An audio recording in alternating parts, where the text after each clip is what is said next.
What's going on, folks? It's your boy again, Dr. Sean Thomas here, episode 80 of the Be More Today show. We are back in the building. And folks, 80 episodes. We've made it. Another landmark in the Be More Today movement in our history. It's been so great. Season 2 has been phenomenal. It's been so exciting. So many guests on the show. And again, for those who don't know, Be More Today is a movement. We are pushing forward, promoting health and wellness and physical therapy techniques to make sure that you can be the best version of you every single way. We are everywhere on Facebook. We have a Strava group. So if you're on Strava and you do run or bike, check out Strava, the Be More Today group, and join us. Subscribe to our page and join us for our runs. We're out there doing so many things. Be More Today website's up, BeMoreToday.com for my book, Be More Today book, which is on Amazon and on our website. And please just go out there and check it out. Of course, we have our YouTube page as well. So workouts, health and fitness tips. All these Be More Today shows actually are all on our YouTube page. So go on there and subscribe today. Right now, the Be More Today show is heard in 46 countries.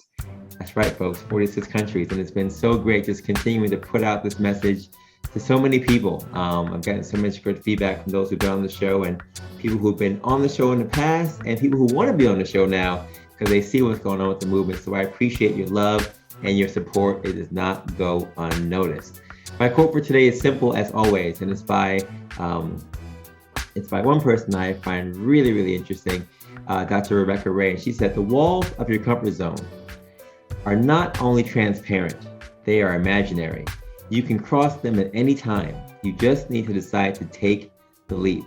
Folks, this is Marathon Week. For those of you who are in NYC or coming to NYC, or have been around NYC, you know this is the first weekend in November. It is the first Sunday of November coming up, and it's going to be Marathon Week for people in NYC.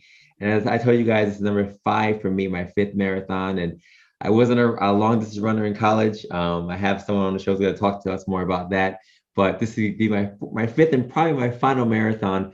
And I'm super excited to do it. But I recognize that, a lot of people are talking about aches and pains. As you get closer and closer to your goal, sometimes things get a little more challenging.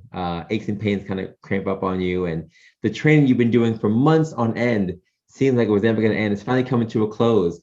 And, it's an exciting time, but it's also a time for us to recognize that our comfort zone is about to be challenged even more as we set foot, about to go out there and do this thing, this 26.2 mile madness that we get so hype about, but also are kind of afraid to do.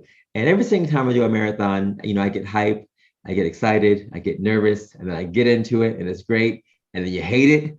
And then you feel so crazy, but then when it's done, you feel so great.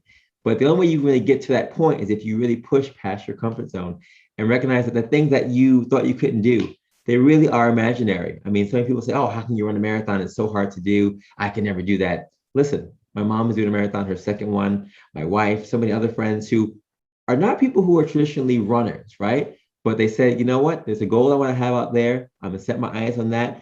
And they've done it. They're going to be in that 1% of Americans who are going to finish this marathon, this race.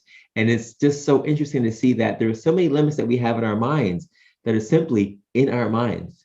If we get to a place where we can really push forward and move past those thoughts, right? Those doubts, those fears, we can be great. And that's the whole point of Be More Today, to recognize that we can do great things if we just put our minds to them. And my guest for today is someone who embodies that to a T. He's an old friend of mine, an old coach of mine as well. And I was so happy to connect with him back on social media. His name is Rick Wemple. Now, Rick is a running coach, certified personal trainer through the National Academy of Sports Medicine, including a specialization in behavioral change and a mental skills coach. A native of Dayton, Ohio, Rick started his career as a track and field athlete at Yale University, where he earned a degree in biology. Wemple held school records in the mile, which he ran 4:04.54, and the 1,500 meters, which he ran 3:42.09, moving, as well as the Distance Medley Relay and the 4x800 meter relay, and earned All-American honors in cross country in 1991. Rick earned a master's degree in exercise science from Ohio State University in 1994 and returned to Yale to work in exercise physiology lab and volunteer coach for the cross country and track and field teams.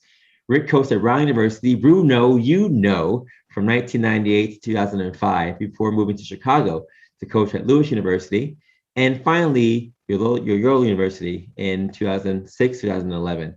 He has coached school record holders, conference champions, and All-Americans in various track and field events and cross country. And since 2011, Rick has run his own coaching business, which includes personal training, running, and mental performance coaching. His mental performance coaching is based on the tools and techniques he benefited, used to foster and grow his own self-esteem and confidence that resulted in the growth and success of his private coaching business. The basic foundation is identifying all of our gifts, talents, treasures that are inside of us. And by affirming those on a regular basis, seeing our decisions and actions lead us towards inner peace, fulfillment, and abundance. Ladies and gentlemen, boys and girls, pets included, please welcome to the stage my friend, my former coach, and the man with the master plan right now, Coach Rick Wemple. Coach, what is going on? Thank you, Sean. That was a really nice intro. I appreciate it. And I'm excited to be on the show with you. When we reconnected a little over a year ago through Facebook, and I saw what you were doing with Be More Today, I was like, this is in line with what I'm doing with my coaching. So I'm excited to be a part of this. I appreciate you making the time. Yeah, it was about a year ago we connected, and everything happens for a reason. Timing is everything, and this is the perfect week, episode 80, a big one. And I'm so happy to reconnect with you on this show. I really haven't seen you in face to face since Brown, but I've been following you online and seeing the great things you've been doing as well. So I had to have you on the show. Thank you. I had to have you on the show.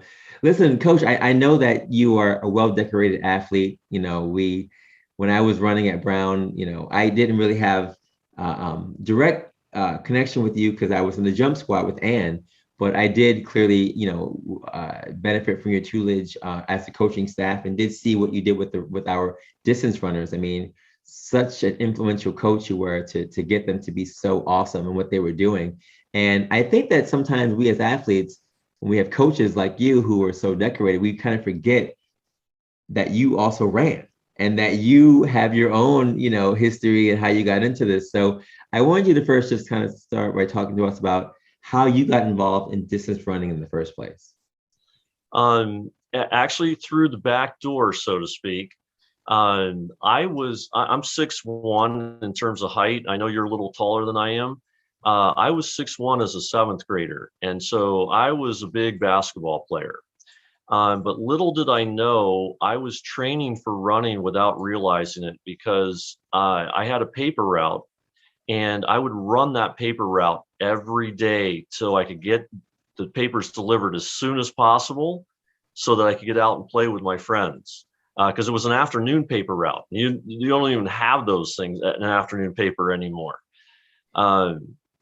So, I'm doing that 6th, 7th, 8th grade. And 9th grade, the track coach was actually my gym teacher. And he had everybody do a timed mile. And I ran 5:09 in basketball high tops on a cinder track. Oh, wow. And he wanted me to come out for the track team in the spring in the worst way. And I was like, no, I'm a basketball player.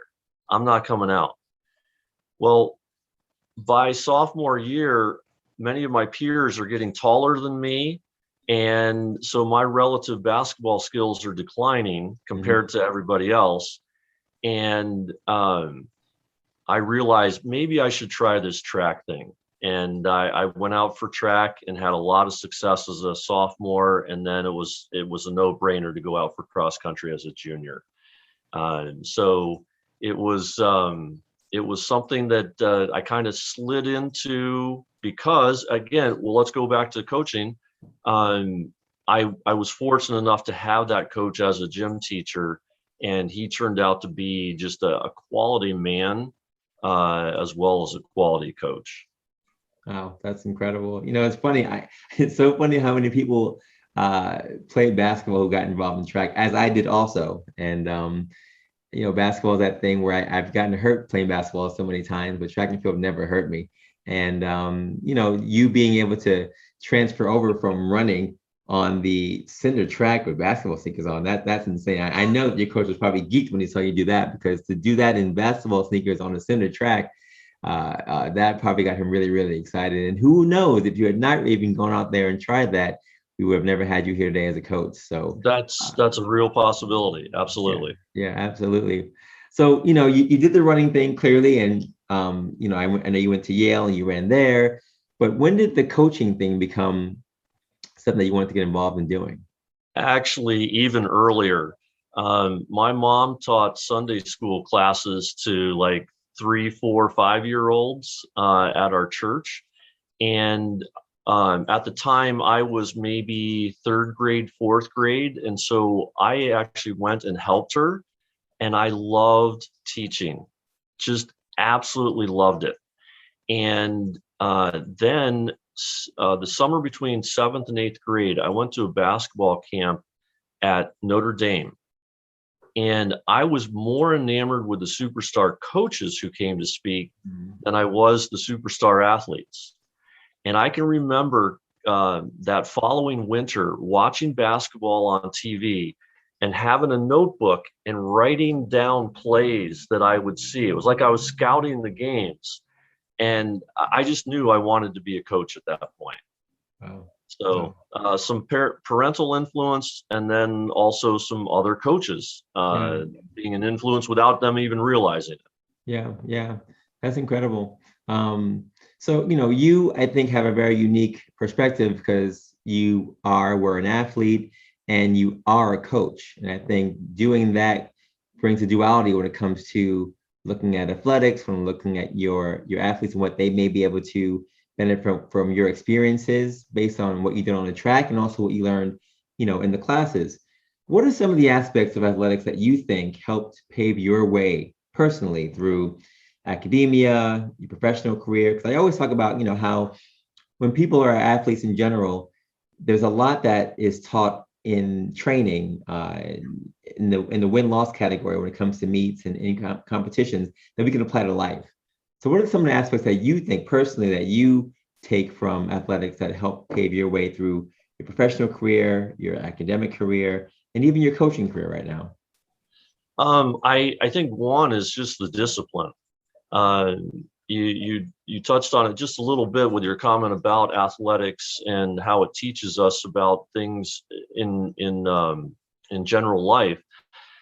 I just think the discipline of going to practice every day and working on it sometimes can become monotonous. It's the same thing. It's working on the stretching, it's working on the running, it's working on the running mechanics, it's working on the strength training, uh, eating properly, getting the rest. All those things are regimented and require a certain amount of discipline. And that's going to carry over into the academics. It's going to carry over into career.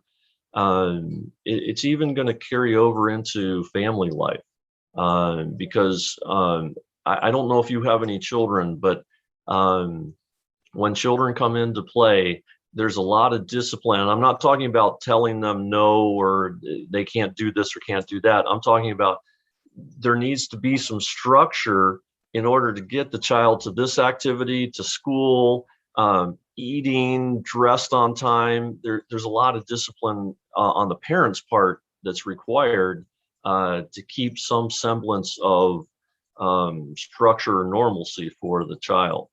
Yeah, no, absolutely. I have a 6-year-old daughter, and actually I dropped her off this morning before I spoke to you. And yeah, it's without that structure, we would be a mess. My wife and I really run on a serious schedule where it's down to, okay, this is bedtime. Okay, this is time we have to get up. If you don't leave by this time, we live in New York City, so you don't leave by this time, miss this train. You won't be there in time for drop off. And it's just like everything has to work like clockwork. Everything has to Yeah. be on schedule. Even down to COVID testing for them each week, and getting her homework done, and making sure she has access to go to her dance classes on Wednesday and swim lessons on Sunday. And yeah, it's literally like almost like practice. You have to make sure that Correct. you're getting ready to go out there and make sure you know what you're doing every single day, which is different, but it's the same discipline and monotony every single week. So yeah, it can definitely be laborious, but it's definitely is worth it in the end, clearly. Yep. Yeah, I can definitely see that. So, I know that you were a superstar athlete and, have been a coach, clearly doing so many things. and you've had a chance to coach some of the best athletes in the world, right? I'm not just talking about Brown. Clearly, I have clearly a bias towards Brown University, but you've gone on to other universities as well and coached All-Americans, record holders, conference champions, etc. What do you think, or talk to us a little bit about some of the things you observed in terms of the keys for performance and training that take the basic athletes, the basic runners, or those who are on baseline level with everybody else to the next level? Like, what are you teaching people? What do you show or share with your athletes when you want to get them to take their training levels to the next level, to see better results, or just to be better when it comes to competitions? Part of it is the topic we talked about previously with discipline, in that if they're consistent day in, day out, and week in and month out, they're going to see progress. And I have some really good examples of that, where I'm thinking of a few athletes in particular at Brown, where one came in very, very talented out of high school, and one was moderately talented out of high school. And it wasn't a matter of a difference in discipline with the two, but it was injury. The more talented one had more injuries and thus didn't make as much forward progress. And the one who came out as an average talent out of high school, she never got injured. And so it was just day after day, week after week, month after month. By the time she was a junior, she was running times that were equal or better to the woman who was more talented.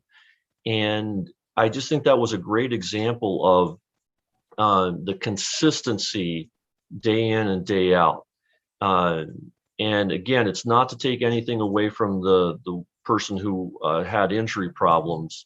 It's more to show that you can become great by the day-to-day consistency and discipline that we talked about as far as the training is concerned. Yeah, that's a big statement. You can become great based on the day-to-day discipline. And I believe in that.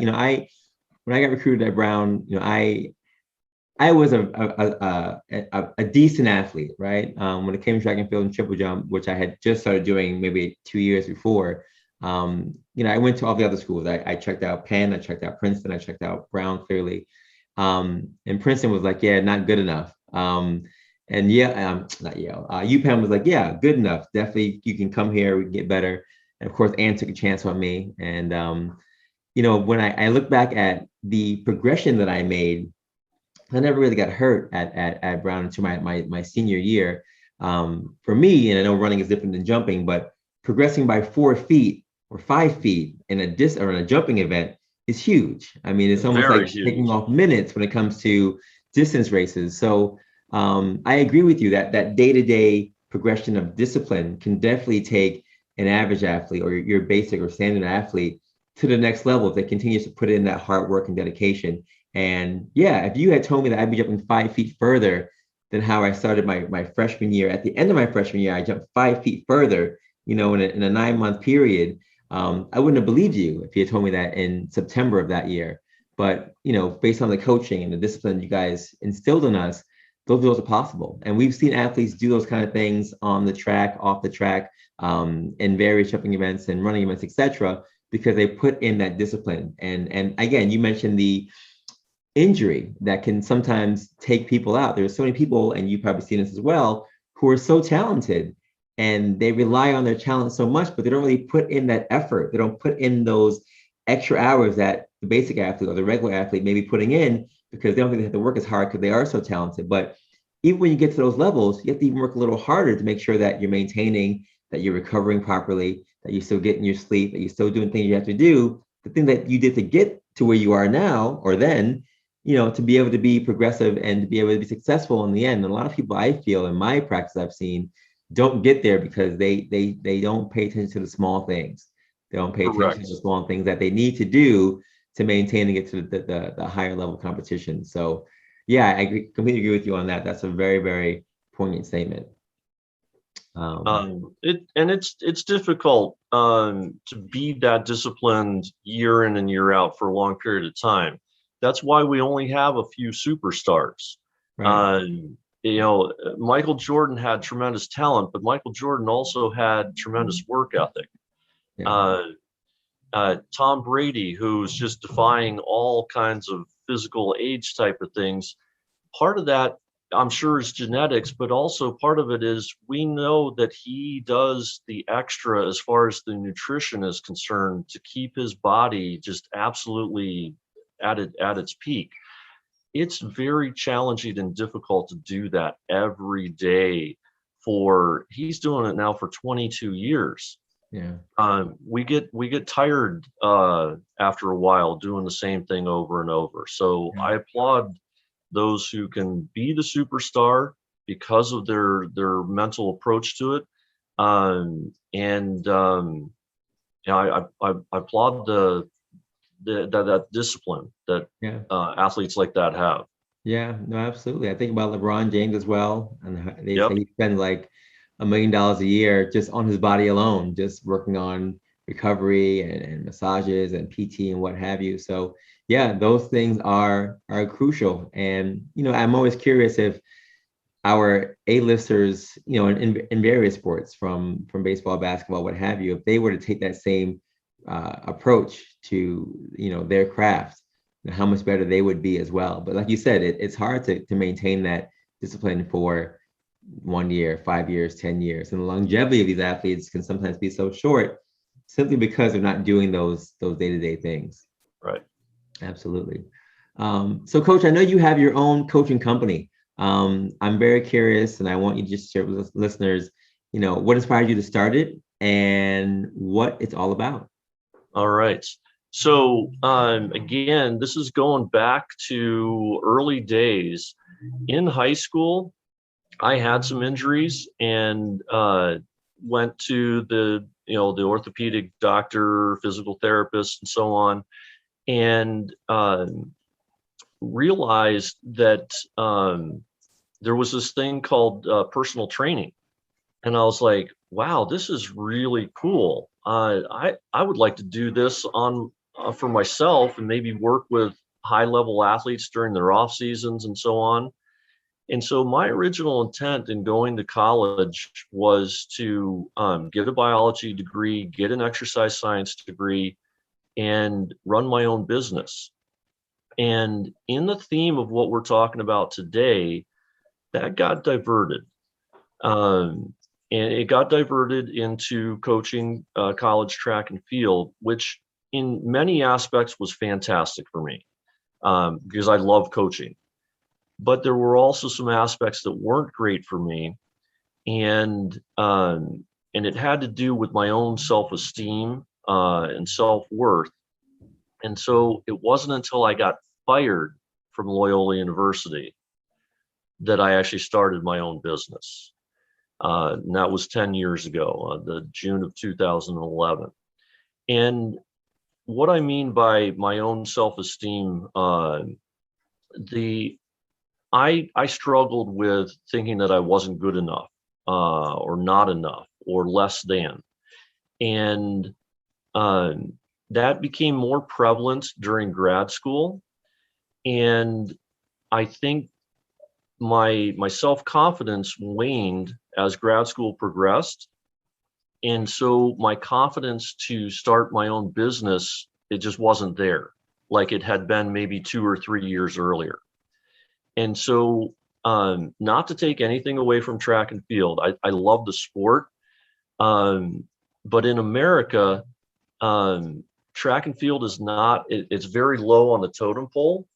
And it's not just low in terms of attention, it's low in terms of um, how much, how many coaches can be on a staff, what the pay is for coaches, what the budgets are to operate the program.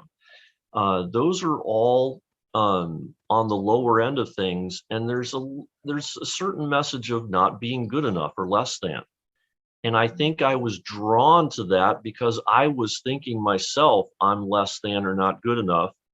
And I went into a profession where let's say the higher up administrators, and maybe not consciously, but just because of the environment, there were these messages that track and field's not good enough, track and field's not good enough. And that started to wear on me after 17 years. And that is my wife walking right here in the middle. That started to wear on me after 17 years. And I blew up at a number of people on a number of occasions. And that's what ultimately got me fired. But I think in the short term, that didn't feel good. But in the long term, looking back, I know that was something that needed to happen for me, because I had to get myself out of that environment, and I had to learn how to start affirming myself and believing that I'm good enough as I am, rather than relying on professional praise, professional accomplishment. I needed to realize that as I am good enough. And that took about a year or so. And I can look back in 2012, I started doing things that came out of a place of confidence, that I would not have done a year earlier or even 10 years earlier. And I'm really grateful for the growth that's happened for me. Wow. So the business started. It was scary, but I knew that I had the personal training background as well as the coaching background. And as I said, I teamed up with another personal trainer and with a physical therapist, and that helped me kind of get my footing while I was starting to find my own clients. So that's how it got started. Wow, that's great. What's the name of it officially? What's that? What's the official name? You know what? I call it Rick Wemple Personal Training, and then I have an offshoot of Rick Wemple Mental Performance, because I realized the things that I needed to learn for myself. There are so many people in this world who need to learn the same things. It's amazing to me how many of us think these thoughts of I'm not good enough, or I'm less than, or I'm not doing enough. And when I have shared now with those clients what I learned about affirming all the talents and gifts that I have in me, and how it's actually built me up, and they start to do a similar thing, it's amazing how the way they look at themselves changes for the good.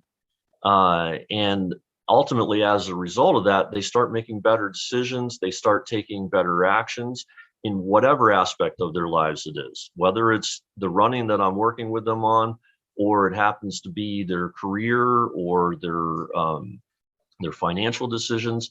It's amazing how that self-affirmation builds up their self-esteem and ultimately leads to better decisions. And it's something I saw for myself. And so I've got the firsthand experience with it. Mm-hmm. That's incredible. I would have never thought that about you at all. And, I'm a firm believer that everything happens for a reason. So the fact that you took that leap, at that time, 10 years ago, and really saw the niche that you could get into is for me very commendable. I think that that's a big step. And I do think that, a lot of people do feel the same way that you feel. I feel the same way sometimes too when it comes to certain things. But using athletics and using, the skills that we all have, because we all have a lot of skills and a lot of talents, a lot of traits that are not always highlighted, using those things to take us to the next level and to do better in other areas, I think is always the right step. And you doing this now, helping others, is the best way to do it, because you already know what it feels like. It's pure joy to see a client benefit from their own self-esteem, and to know that I help them kind of discover a few tools to build that up on their own. It's not me building up their self-esteem. They're doing it from inside themselves, and they can take that anywhere. Yeah. They don't need to rely on someone else to tell them they're good enough. Yeah. Yeah. Well, it's funny. I've had a couple of people on the show this last couple of weeks talking about mental health, mental performance, and really looking at the mental health states of not just the country, because it's been a crazy 18 months for everyone, but looking at people who are in the limelight, whether they're athletes or not, and recognize that mental health is a very serious thing, right? That we're talking more about now, but it always has been a thing that has been pushed under the rug, and especially when it comes to people who are in the limelight, whether they're performance athletes like we work with, or the people who are entertainment based in terms of acting and other careers. What are your thoughts? And I know there have been a number of athletes that have shared that mental health is at the forefront of why they're not able to compete right now, whether it's Ben Simmons for basketball, right? Or Sha'Carri Richardsons of the world and the Michael Phelps of the world, who have taken time to say, you know what, now's a good time for me, Simone Biles. Now's a good time for me to say that I can be honest about how I'm feeling, about why I don't want to compete or why I can't compete at this level right now, because I'm stressed out, I'm this, I'm that. Everyone's coming out now and saying what their stories are. And there's been some backlash. It feels like almost like some people in the media are affirming them and saying that it's great that they're coming out, and others who are fans are still kind of saying, look, we want to see you perform. We want to see, I paid to see you do a certain thing. And now that you are having this situation, I can't see that. What are your thoughts as a mental performance coach when it comes to training athletes and showcasing what that they should be able to go out there and compete to get through their mental blocks? What are your thoughts when athletes come to you and say that they are having similar situations or similar feelings when it comes to their ability to compete on and off the field?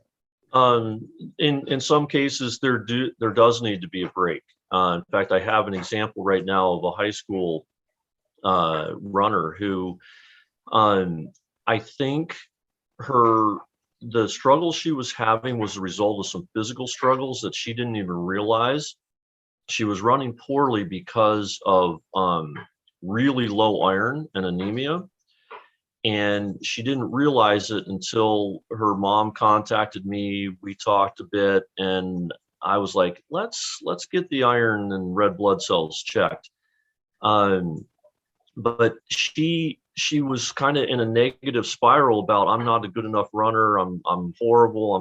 I'm not like I used to be. And it takes 4, 6, maybe even as much as 8 weeks for an iron supplement to kick in. And it got to a point where she was like, I'm so stressed out. I don't feel good about myself. I feel like I need to take a break. She did take, and I affirmed her on that. And she took a 2-week break in the middle of the cross country season and came back. And the first week was a little rusty, which you would expect if she hadn't been running. She was a little rusty the first week, a little bit better the second week.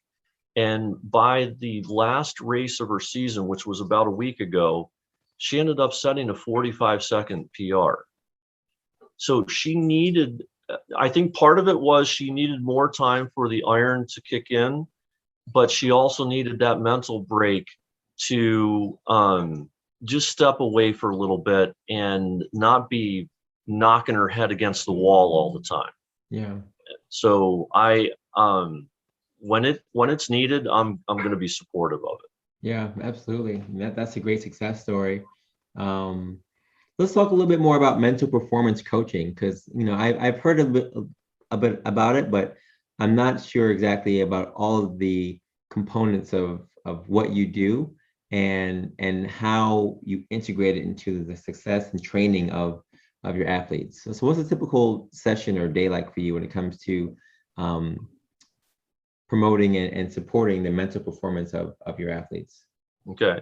It depends on the individual that I'm working with. Some of my clients come to me, they just want to get stronger or more flexible or get improved to run a marathon. And they don't ask necessarily for any mental performance side of the coaching. But there are other clients that come to me and they see that I'm listed as a mental performance coach or mental skills coach. And what I do with them is it starts, as you said in the introduction, and I said a little bit earlier, it starts with I help them identify all the things that they like about themselves and all the things they believe they're good at. And I have them write that down on a list so that they can physically see it. And then I encourage them to review that at least once a day. And it's amazing the power of reviewing that list. What happens after 30 days? What happens after 6 months? How it changes the person's self-esteem, their self-confidence, their self-worth. And again, it's all coming from inside. It's not me telling them that they're good. They are telling them they are good. And the results are usually very positive in their running or their other athletic performance. But I've also seen it I've worked with a medical doctor who is a kidney doctor who loves to do research. And she was kind of negative about herself in terms of whether she was a good researcher or not. And after about 3 months of her constantly affirming herself, she put in 4 different grants applications for funding from various organizations to fund her research. So that's an example professionally of where someone who wasn't affirming her abilities started to affirm her abilities and her talents, and the actions followed afterwards. Right. So that's the real basis of for my aspect of mental skills or mental performance coaching. But then there's also all kinds of other things that we probably have all experienced as athletes, talking about visualization, talking about having a certain positive mantra.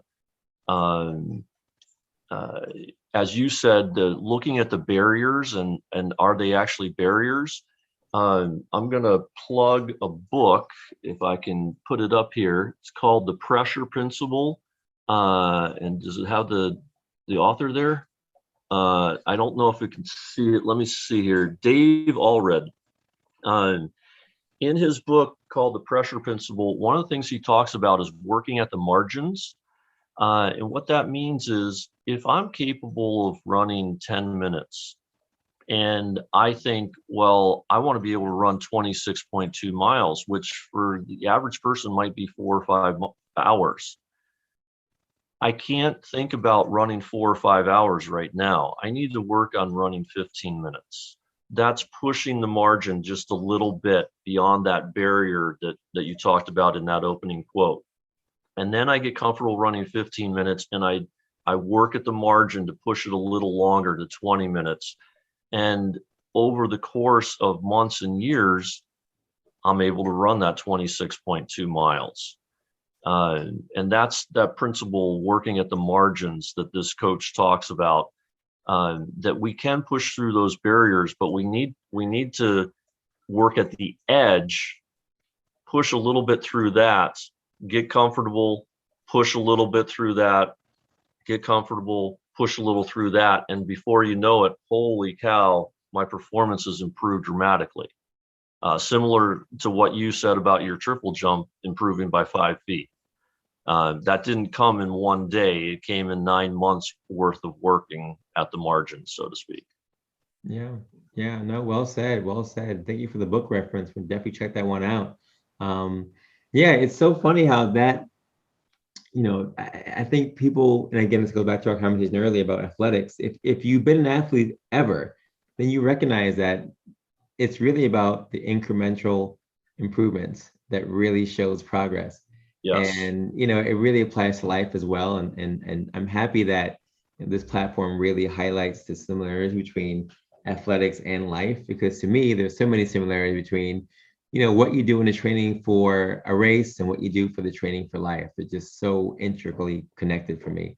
And I think about track and field because it's that thing that I equate, or I I really believe that it can be related to life in general. The way we train for it, the way we run it, people that you interact with in life that push you, for a mile or two, the same way in life, someone may push you to do something in your life for a little bit, and then you go on to the next phase of your life, etc. But it's that thing that can really get you to the next level. And running for me, and for so many people, especially in New York with the marathon coming up this week, is very, very exciting. But like you said earlier, there are a number of programs in the country that are cutting track and field programs. They're cutting literally cross country and track and field programs. And Brown University, as you know, Yes, went through a tried to. stint where they literally cut the program. And our Brown University alumni fought, and we emailed, and we text messaged, and we raised money, and we raised funds, all these different things, and then reinstated the program at our school. But there are many other schools that are still cutting programs across the country. So I guess my question for you now is, looking at the mental state of even some of the athletes who didn't have a chance to finish their last year, or their junior year, senior year, whatever, competing, or did redshirt years now to get back into this thing, or those who are no longer even able to run, right? Because their school canceled either the men's program or what have you at their schools. What are your thoughts as a coach and as a runner, looking at the sport of track and field, especially on the men's side when it comes to track and cross country, and looking at what's happening with the sport? And what are your thoughts in terms of the future of track and field? Well, my first thought is it's disappointing to see those programs cut, especially I don't think administrators fully look at the total picture. Most track and field athletes are not taking money away from the school. They're actually bringing money to the school, because it is rare that a track and field athlete is a full scholarship athlete, which means they're paying part of their way. And really, a scholarship is just a discount. So having those extra kids in the school is actually bringing more revenue to the school. Now, it might not be bringing more revenue directly to the athletic department. And I understand there's obviously buses and planes and hotels, those expenses. But I think overall, cutting the sports is not, it's obviously not ideal. And I'm biased. I'm biased because I love track and field. I love cross country and running. So I'm probably not going to have the most neutral opinion on this. What do I think about the state or the future of track and field? Unfortunately, I think from a college standpoint, it's going to continue to get worse. I don't think, though, it's going to be. I don't think the sport is going to die, because I see so many grade school and high school participants involved in the sport. And I see a lot of adults coming to me asking, can you train me to do this? Can you train me to do that? They actually want to compete. And I do see more all-comer type meets where a 45-year-old can go and compete in track and field events. So it may shift a little bit to where it becomes more of a club-based or private coaching-based type of thing. But I don't see track and field ever going away, because it is the foundation of every other sport: running, jumping, and throwing. Every other sport uses those. And one of the things I love about track and field and cross country, we talked about the incremental improvements. One of the things we did every week is we applauded anybody who set a new personal best, because that's a success. And then you set a new personal best and it's success, and we recognize those things. And I think that's to help realize that, hey, You might have this really high goal, but on the way, this is a matter of success. This is a matter of success. This is a matter of success. Just because you haven't reached this goal doesn't mean you're not successful. And that's one of the things I love about track and field.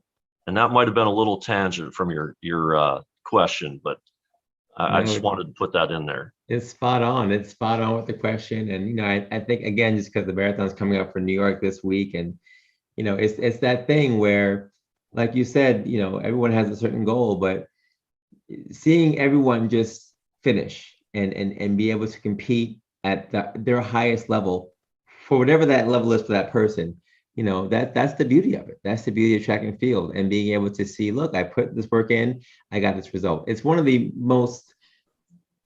simplest sports, in the sense that you put in work, you will get results. You will see improvements.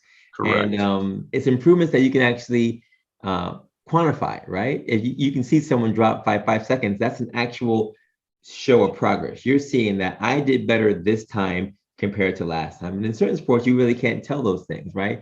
When it comes to basketball, you might not be able to see if someone's getting better, although their skills of ball handling may be better. You know, it might not always translate to assists or points or what have you.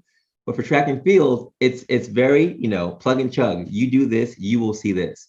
And I think that's also what I take from that. And, you know, I agree with your sentiment talking about the future of the sport. You know, it is somewhat sad to walk in and see certain track meets with limited people in stands, and not even COVID based, just because the sport itself, even prior to COVID. Right, that doesn't have the love and support that it used to back in the day. You know, my dad used to run track and field, and the fervor he talks about it, talking about how excited he used to be, you know, watching the high schools go against each other in New York City, and then going to pen relays and seeing everybody go against each other. He gets so hyped talking about it still. And that was, you know, some 30 years ago, him talking about it. And it has changed. And you know, I'm getting my daughter involved in the rope runners events that we have here in New York City. And it's fun. And I do see that there is still going to be, like you said, track and field to some extent, whether it's on a club basis or community groups. But like you said, it's one of the founding sports that we have as a human race. You know, it's one of the things that no matter what you do, you have to run. So I do think that it will be able to stand the test of time to some extent. And I do hope that we, as people who love the sport and love the physicality of it, will continue to promote it and push people forward to hit whatever goals they want to hit. Well, I certainly am going to be one of those people, and I'll answer a little bit later. I know you want to ask me a question about what's next, and when we get to there, I'm going to share some of the ideas that I have to promote the sport,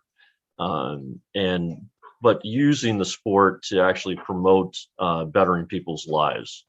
Yeah. Well, let's talk about it now. What do you think? Well, I started a process in 2018 of looking at building a world-class indoor track facility in Chicago, but putting it in an area that would benefit underserved youth. And that's an expensive endeavor. To build something like that, it's about a $55 million project. What I didn't know is some other organization was actually doing the same thing. And that track facility opened this past winter in 2020, despite COVID. They had really good regimented rules about how many people they'd let in the building. And I think it's been a real positive for Chicago. Chicago could probably use a second and maybe even a third facility like it. My wife and I are actually going to move back to my hometown of Dayton, Ohio in about 7 or 8 months, next June or July. We've loved Chicago, but we're ready to have a little bit quieter life, and Chicago is tame compared to New York. But we also want to have a little bit more for our money. My dad lives in a 4-bedroom, 2.5 bath, 2-car garage, front yard, backyard. It's $175,000. That house in an equivalent suburb of Chicago is 600 to 700,000. Yeah. And I'm sure it's $1 million plus in the outskirts of New York. Yeah. So when my stepdaughter graduates from college next May, we're going to make the move to Ohio. And so my intent is to start that process of building a facility in Dayton that is a track and field facility to give kids an opportunity to compete and train during the winter months, and be able to do what they need to do. Because when you're trying to do jumping stuff or sprinting stuff in 35-40 degree weather, it doesn't work. Right. It works for distance runners, but not for the other events. But I want this facility to also be an opportunity for underserved youth to have these opportunities to do something positive for themselves, to have support and encouragement in pursuing those endeavors, and to use some of my mental skills coaching to help them build their own self-esteem, to enhance academics as well, so that they can improve their lives. That's something that I want to do with the sport of track and field, because as we just said, you don't have to be the best athlete to see success. If you're a 10-minute miler and you run 9:58 for a mile, that's an improvement, and we applaud that. And then when you run 9:49, we're going to applaud that. And so I want to use the sport as a way to lift people up. So it's an expensive endeavor, and I know I'm going to need a lot of support. So I'm starting to reach out to my high school friends to get the contacts necessary to find out who are some of these big money people that would be interested in supporting a facility like this, and get it going. Coach, that's very exciting. That's very, very exciting. Going back home, clearly, giving back to the community, awesome, and continuing to support and promote the sport, especially for the future. I mean, all the things that Be More Today is really about. So I commend you for that, and I wish you the best with that. That's super exciting. Absolutely, yeah. Thank you. That's pretty much what Be More Today is really about. We're looking to always highlight people who are doing more, not just for themselves, but for the community as well. And Coach, you're number 80. You're the 80th person on this show that I've had for these last 2 seasons. I asked every single person on the show what the phrase "Be More Today" means to them. So when you hear the phrase "Be More Today," what does that phrase mean to you? So I hope this doesn't undermine your definition, but I want to go back to those incremental working at the margins concept we talked about. Be more isn't, for me, being more isn't that we have to be way up here. It's that, can we be just a little bit better today than we were yesterday? And then tomorrow, can we be just a little bit better than that? And the next day, just a little bit better than that.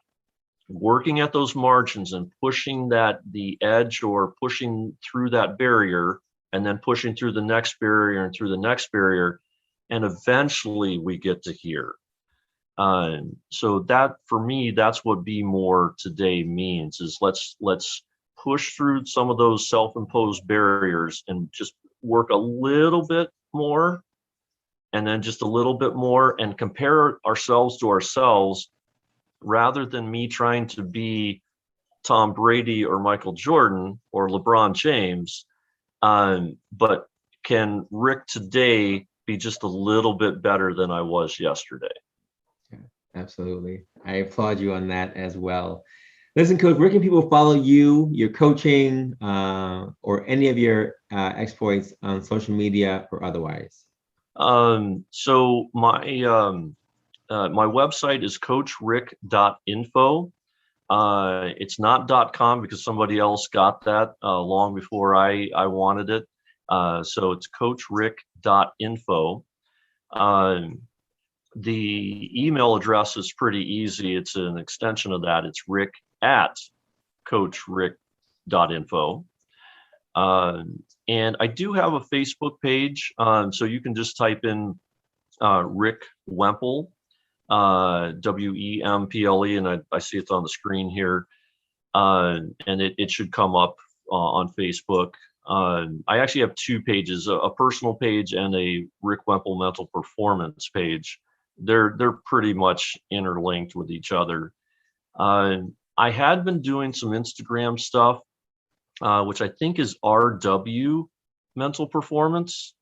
But I've gotten so busy in the last 12 months that I just don't have the energy to keep up with the posts and all that. And I feel really fortunate that I have as many clients as I do. I'm really grateful for that.